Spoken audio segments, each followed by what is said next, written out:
Hello dear student, welcome to our YouTube channel AR Classes, the lovely world of education. एक बार फिर से आप सभी का स्वागत है हमारी इस नई वीडियो में।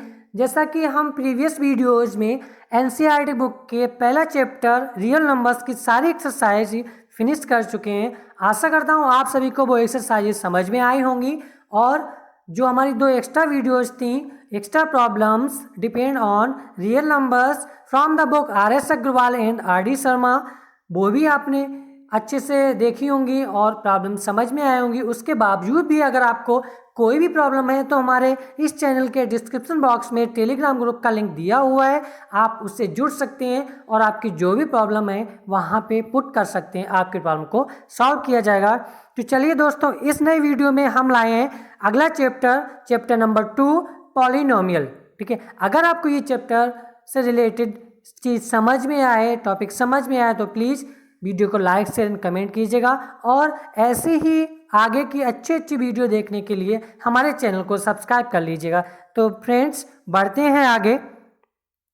फर्स्ट ऑफ ऑल हम जानेंगे व्हाट इज पॉलिनोमियल, आखिर पॉलिनोमियल क्या है। ठीक, पहली बात ये आती है कि पॉलिनोमियल दो वर्ड से मिलकर बना है, पॉली एंड नोमियल। पॉली मीन्स होता है मैनी, नोमियल मीन्स होता है टर्म्स। ओके, यहाँ से क्लियर हो रहा है कि मैनी टर्म्स, कई टर्म्स होना चाहिए तो वो पॉलिनोमियल होगा।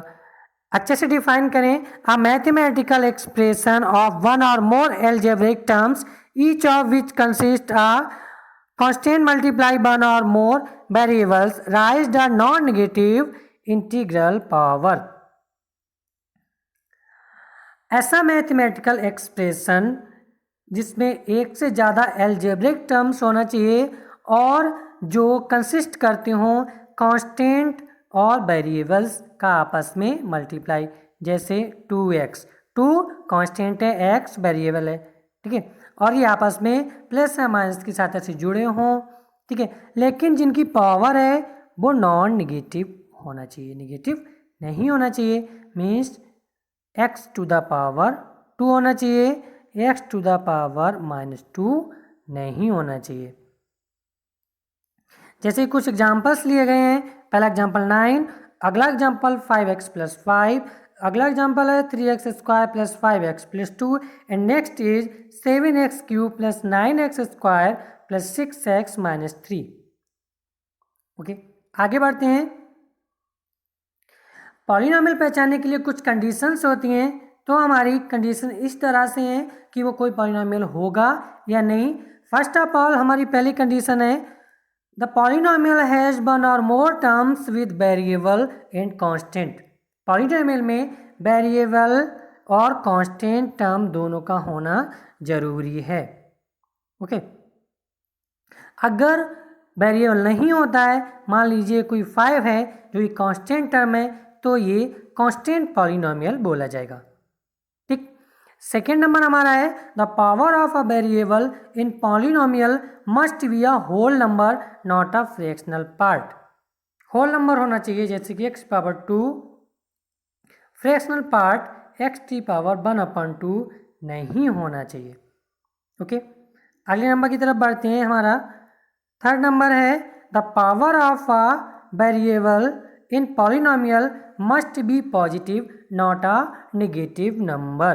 पॉजिटिव होना चाहिए, जैसे x की पावर 2 होना चाहिए, x की पावर -2 नहीं होना चाहिए, नेगेटिव पावर नहीं होना चाहिए, अदरवाइज वो पॉलिनोमियल नहीं होगा। नंबर 4 है the variable should not be in a radical. Variable radical form में नहीं होना चाहिए, मीन्स अंडर रूट फॉर्म में नहीं होना चाहिए, इस फॉर्म में क्यूब रूट फॉर्म में भी नहीं होना चाहिए, इस तरह से नहीं होना चाहिए, अदरवाइज पॉलिनोमियल नहीं होगा। अगला नंबर हमारा 5 है the variable must not be in a denominator. Variable denominator में नहीं होना चाहिए। ओके, ठीक है, आगे बढ़ते हैं। कुछ एग्जाम्पल्स दिए गए हैं, जैसे पहला एग्जाम्पल हमारा है 6x टू द पावर -2। यहाँ पे देखिए ध्यान से, this is not a polynomial because x की पावर नेगेटिव है, -2 है x की पावर, इसीलिए पॉलिनोमियल नहीं है। ओके, अगला एग्जांपल है 1/x²। तो यहाँ पे जो हमारा वेरिएबल है वो डिनोमिनेटर में है, इसीलिए ये पॉलिनोमियल नहीं होगा बिकॉज ये डिनोमिनेटर में है। अगला एग्जांपल है √x। ओके, ये रेडिकल फॉर्म में है, अंडर रूट में है, इसीलिए ये भी हमारा पॉलिनोमियल नहीं होगा। अगला एग्जांपल है 7x²। अब ध्यान से देखिएगा, 7x², इट मीन्स यहाँ पे 7 कांस्टेंट है, x वेरिएबल है, पॉजिटिव भी होल नंबर है, ठीक है, जो पावर है वो होल नंबर है, पॉजिटिव भी है। ये जो हमारा 7x² एग्जाम्पल है वो पॉलिनोमियल होने की सभी कंडीशंस को फॉलो करता है, therefore it is a polynomial. आगे बढ़ते हैं, terms, constant, variables and coefficient. Student, अब हम जानेंगे आखिर टर्म्स क्या होते हैं पॉलिनोमियल में। Terms, to create a polynomial one takes some terms and adds और सबट्रैक्ट फ्रॉम टुगेदर। पॉलिनोमियल को क्रिएट करने के लिए टर्म्स लेना जरूरी है, चाहे हम उन्हें आपस में जोड़ें, घटाएं, मल्टीप्लाई करें या डिवीजन। ओके, लेकिन डिवीजन करते समय एक बात ध्यान रखेंगे, हमारा नंबर से ही डिवीजन हो सकता है। इट मीन 2x²/4 इस तरह से डिवीजन हो सकता है, बट पॉलिनोमियल की कंडीशन में हम इस तरह से डिवीजन नहीं कर सकते, बिकॉज फिर वो पॉलिनोमियल नहीं रहेगा, बिकॉज हमारा वेरिएबल है वो डिनोमिनेटर में पहुंच गया। ठीक, टर्म्स की बात करते हैं तो यहाँ पे आप ध्यान से देख सकते हैं, पहला टर्म हमारा है 4x/²। जब भी हम किसी पॉलिनोमियल से टर्म्स को अलग करते हैं या अलग अलग लिखते हैं तो उन टर्म्स के साथ उनके साइन को भी लिया जाता है, चिन्ह को भी लिया जाता है।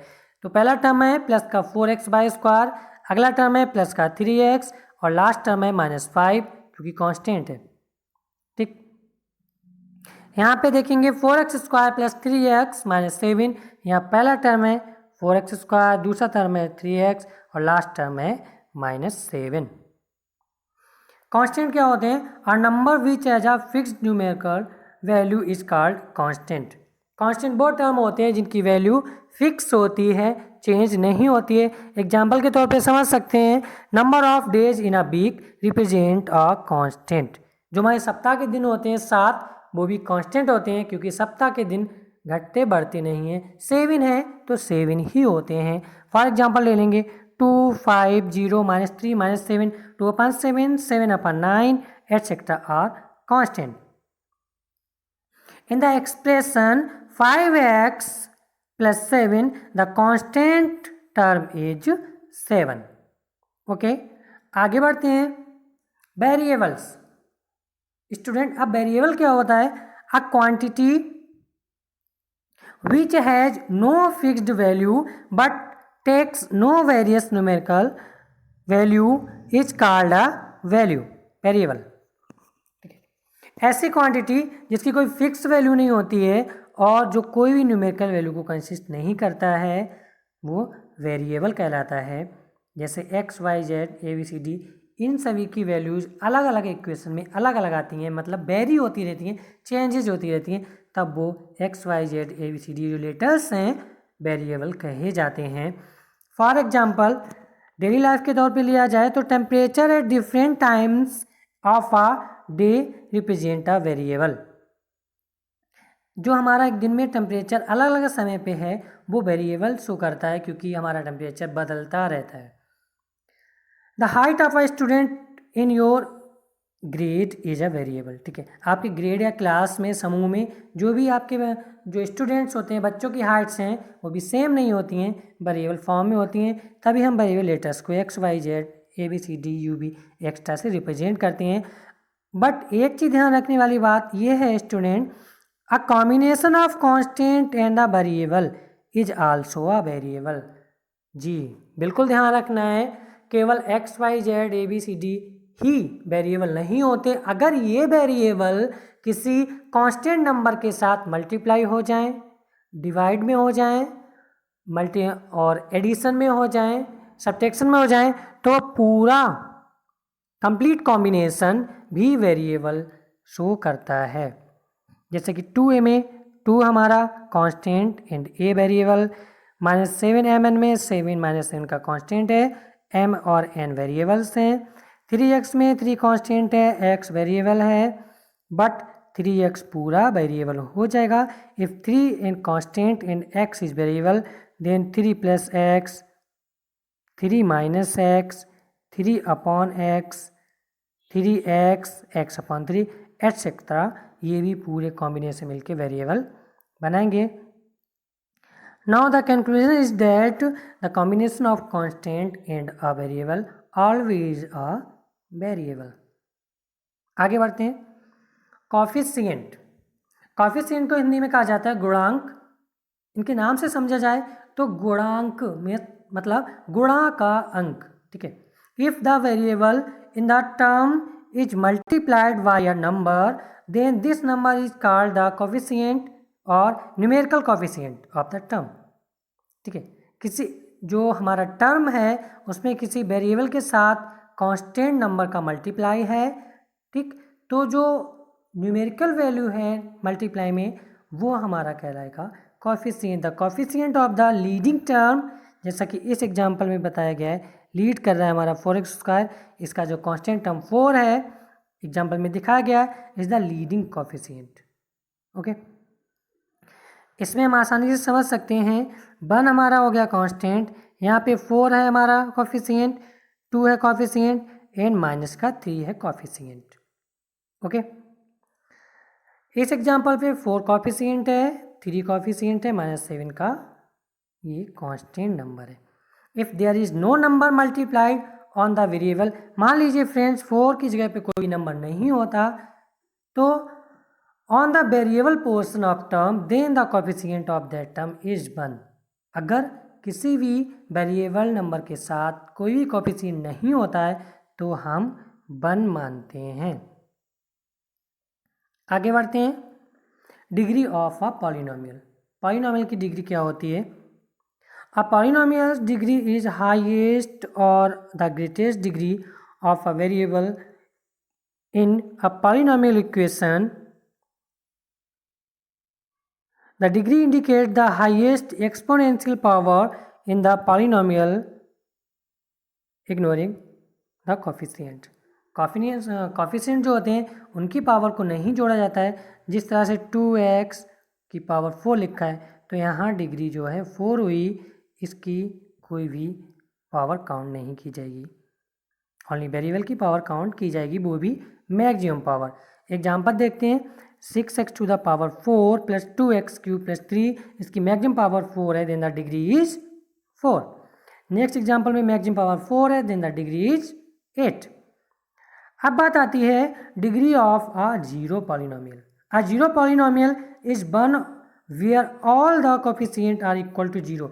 जीरो पॉलिनोमियल ऐसा होता है जिसके सारे कोफिशिएंट 0 होते हैं। So the degree of the zero polynomial is either undefined, उसकी डिग्री अनडिफाइंड रहती है। Degree of a constant polynomial, a constant polynomial is that whose value remains the same. जैसे कि 7 ये कांस्टेंट पॉलिनोमियल है जिसकी वैल्यू सेम रहती है, चेंज नहीं होती है। इट कंटेन्स नो वेरिएबल, क्या 7 में कोई वेरिएबल है? नहीं ना, x y z ये कोई टर्म नहीं आता। Since there is no exponential so no power to it, कोई एक्सपोनेंशियल नहीं है, पावर भी नहीं है, so the power of the constant polynomial is 0। जैसे हमने 7 ले लिया कांस्टेंट पॉलिनोमियल, यहाँ पे अगर हम वेरिएबल फॉर्म लाएंगे x तो उसकी पावर 0 होगी, बिकॉज x की पावर 0 इट मीन्स उसकी वैल्यू होती है 1 और 7 1 जा 7, फिर से हमारा वही कांस्टेंट पॉलिनोमियल रहेगा। तो फ्रेंड्स, किसी भी पॉलिनोमियल की डिग्री निकालने के लिए हम क्या करेंगे, उसमें ऐसा टर्म देखेंगे जिसमें उसके वेरिएबल की सबसे मैक्सिमम पावर हो, ठीक है, कांस्टेंट की पावर नहीं देखी जाएगी। आगे बढ़ते हैं। Type of polynomials according to number of terms, ठीक है। अब पॉलिनोमियल में हम नंबर्स गिनेंगे, जो टर्म्स के नंबर्स काउंट करेंगे उसके अकॉर्डिंग हम उन्हें नाम देंगे। तो सबसे पहला नाम आता है मोनोमियल। नाम से समझ सकते हैं मोनोमियल। मोनो मीन्स होता है वन टर्म, मियल वही टर्म हो गया। Mono means one, mial mean terms. ऐसा पॉलिनोमियल जिसमें एक टर्म हो मोनोमियल कहलाता है, जैसे कि 2x 5/25xy etcetera. Okay. Second आता है बायोनोमियल।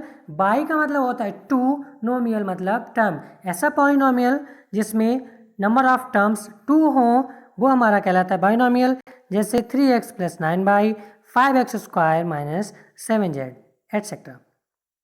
थर्ड आता है ट्राइनोमियल। ट्राई का मतलब होता है थ्री नोमियल टर्म। ऐसा पॉलिनोमियल जिसमें टर्म्स हमारे थ्री हों वो हमारा ट्राइनोमियल में आता है, जैसा कि 7x² + 5x - 9। नंबर 4 आता है क्वाड्रोनोमियल। क्वाड्रिनोमियल, क्वाड मीन फोर, नोमियल टर्म्स। ऐसा पॉलिनोमियल जिसमें नंबर ऑफ टर्म्स 4 हों क्वाड्रिनोमियल कहलाता है, जैसा कि एग्जाम्पल देख सकते हैं हमारा 9x³ + 7x² - 7x + 2। Okay. And more terms are naming are called polynomials, और हम इन सभी को एज अ पॉलिनोमियल कहते हैं।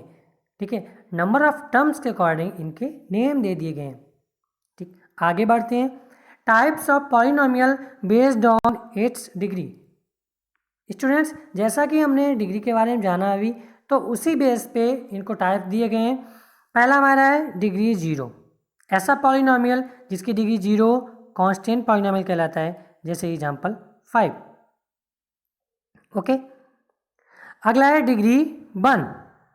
ऐसा पॉलिनोमियल जिसकी डिग्री 1 हो लीनियर पॉलिनोमियल कहलाता है, एग्जांपल है 2x + 7। ओके। अगला है डिग्री 2। ऐसा पॉलिनोमियल जिसकी डिग्री 2 हो क्वाड्रेटिक पॉलिनोमियल कहलाता है और उसकी मैक्सिमम पावर 2 होती है, एग्जांपल है हमारा 3x² + 7x - 2। अगला है डिग्री 3। डिग्री 3 वाले पॉलिनोमियल को हम कहते हैं क्यूबिक पॉलिनोमियल, और उसका एग्जांपल दिया गया है 2x³ + 5x² - 6x + 1। डिग्री 4 इसे बाई क्वाड्रेटिक या क्वार्टिक पॉलिनोमियल कहते हैं। इसकी मैक्सिमम पावर 4 होती है, जिसकी डिग्री 4 है तो इसका नाम आएगा बाई क्वाड्रेटिक। एग्जांपल हमारा है 7x⁴ + 3x³ - 7x² + 2x - 7। आगे बढ़ते हैं। Zeros and standard form of a polynomial. Zero से मतलब यहाँ पे है सॉल्यूशन या रूट्स। जीरो से मतलब शून्य नहीं है। ओके। इसका मतलब है for a polynomial there could be some values of the variable for which the polynomial will be zero. उस पॉलिनोमियल में किसी भी वेरिएबल की एक ऐसी वैल्यू जिसे उस पूरे पॉलिनोमियल में पुट करने पर उस पूरे पॉलिनोमियल का आंसर जीरो आ जाए, मीन्स सेटिस्फाई कर दे, तो दी गई वैल्यू उस पॉलिनोमियल का एक जीरो होगा, एक सोल्यूशन होगा। These values are called zeros of polynomial. Sometimes they are also referred to as roots or solution of a polynomial. Okay. पहला हमारा आता है लीनियर पॉलिनोमियल। इसकी स्टैंडर्ड फॉर्म होती है ax + b। इसके जीरोज होते हैं, यानी वन सोल्यूशन होता है। ग्राफ इसका स्ट्रेट लाइन होता है। लीनियर पॉलिनोमियल का जो ग्राफ स्ट्रेट लाइन होगा और सोल्यूशन ओनली वन होगा। सेकेंड आता है क्वाड्रेटिक पॉलिनोमियल। इसका स्टैंडर्ड फॉर्म होता है ax² + bx + c। इसकी मैक्सिमम पावर 2 है, इसलिए इसकी जीरोज यानी सोल्यूशन 2 होंगे और इसका ग्राफ कर्व होगा। ठीक है। और इसके जो जीरोज होते हैं इसका सम का फार्मूला लगाते हैं -b/a, जहाँ पे b है वो x का कोफिशिएंट है और a है x² का कोफिशिएंट है। इस तरह से इसके जीरोज का सम निकालना है तो by this formula we can find out. Product निकालना है तो c/a। c हमारा कांस्टेंट नंबर है एंड a x² का कोफिशिएंट है। अगर किसी क्वाड्रेटिक पॉलिनोमियल के जीरोज दिए गए हैं ऑलरेडी तो हम उससे क्वाड्रेटिक पॉलिनोमियल कैसे बनाएंगे। फार्मूला हमारा है px = x² - x into sum of zeros plus product of zeros = 0। एक बात और है, अगर किसी भी क्वाड्रेटिक पॉलिनोमियल की दो वैल्यूज दी गई हैं इस तरह से, तब हम बिना फार्मूला लगाए उस क्वाड्रेटिक पॉलिनोमियल को कैसे फाइंड आउट करेंगे। हम क्या करेंगे, इस दोनों वैल्यूज को इधर ले आएंगे। ये प्लस में थी माइनस में आई, ये माइनस में है, ये प्लस में आएगी। ओके। अब क्या करेंगे, हम इन दोनों का मल्टीप्लाई कर देंगे आपस में। मल्टीप्लाई कर देने के बाद सॉल्व करेंगे x minus two into x plus three जो आया था, इन दोनों का मल्टीप्लाई बारी बारी से करके सॉल्व करेंगे, ठीक है, तो हमारा जो बनेगा वो क्वाड्रेटिक पॉलिनॉमियल बन जाएगा। आगे बढ़ते हैं। नंबर थर्ड हमारा है क्यूबिक पॉलिनॉमियल। क्यूबिक पॉलिनॉमियल जिसकी जो हमारा डिग्री है वो 3 है, स्टैंडर्ड फॉर्म है ax³ plus bx² plus cx plus d। Okay, इसके मैक्सिमम पावर 3 है। इट मीन्स सिंपली क्लियरली हम बता सकते हैं जो इसके रूट्स होंगे, जीरोज होंगे, 3 होंगे, ठीक है। इसका भी ग्राफ जो है कर्व लाइन्स होगा। इसके सम ऑफ जीरोज निकलेंगे -b/a फार्मूला से, जहाँ पे b जो है x² का कोफिशिएंट है और a जो है x³ का कोफिशिएंट है। Sum of products of two zeros, इसका मतलब ये हुआ अगर क्यूबिक पॉलिनॉमियल के 3 जीरोज अल्फ़ा बीटा गामा हैं, तब alpha beta plus beta gamma plus gamma alpha equal c/a, ये फार्मूला लगेगा, ठीक। आगे अगला फार्मूला है प्रोडक्ट ऑफ जीरोज, तो डायरेक्ट लगा देंगे -d/a। d हमारा कांस्टेंट टर्म होगा, a x³ का कोएफिशिएंट होगा। Okay, if zeros of a cubic polynomial ABC are given, then cubic polynomial will be px x minus a into x minus p into x minus c equal to 0। Friends, अगर इस तरह से दिए गए हैं जैसे कि क्वाड्रेटिक में अभी हमने बताया था, और डायरेक्ट आपको क्यूबिक पॉलिनॉमियल निकालना है, तो क्या करेंगे, हम इन्हें बारी बारी से इधर ले आएंगे, ठीक है। प्लस में तो माइनस में आएगा, माइनस में तो प्लस में आएगा, जो भी है। फिर ये इस तरह से बन जाएंगे x माइनस a, इस तरह से x minus b, x minus c। फिर हम क्या करेंगे, तीनों का आपस में मल्टीप्लाई कर देंगे। सिंपली ये सॉल्व करने पर जो हमारा एक्सप्रेशन आएगा वो क्यूबिक पॉलिनॉमियल आ जाएगा। नंबर 4 हमारा है बाई क्वाड्रेटिक पॉलिनॉमियल। इसकी स्टैंडर्ड फॉर्म होती है ax⁴ plus bx³ plus cx² plus dx plus e। इसके रूट्स होंगे हमारे 4। इट मीन सोल्यूशन 4 होंगे, और इसको जो हम सॉल्व करेंगे वो क्वाड्रेटिक इक्वेशन की हेल्प से सॉल्व करेंगे। बाई क्वाड्रेटिक का मतलब हो गया x⁴ and whole to the power 2, it mean x⁴। अगर इसके 4 सोल्यूशन दिए गए हैं x = a b c and d, तब इस तरह से हम quadratic polynomial, by quadratic polynomial बना लेंगे। आई होप आपको ये टॉपिक्स पसंद आए होंगे और समझ में भी आए होंगे। इन टॉपिक्स से बेस्ड हमारी एक्सरसाइज जो है कल आएगी। और अगर आपको ये वीडियो अच्छा लगा, आपके लिए हेल्पफुल है, तो आप प्लीज़ लाइक कीजिएगा, कमेंट भी कीजिएगा। अच्छा लगता है, काफ़ी मेहनत लगती है बनाने में। आपके एक लाइक से हमें बहुत खुशी होगी। और ऐसी आगे वीडियोज़ देखने के लिए हमारे चैनल को सब्सक्राइब कर लीजिएगा।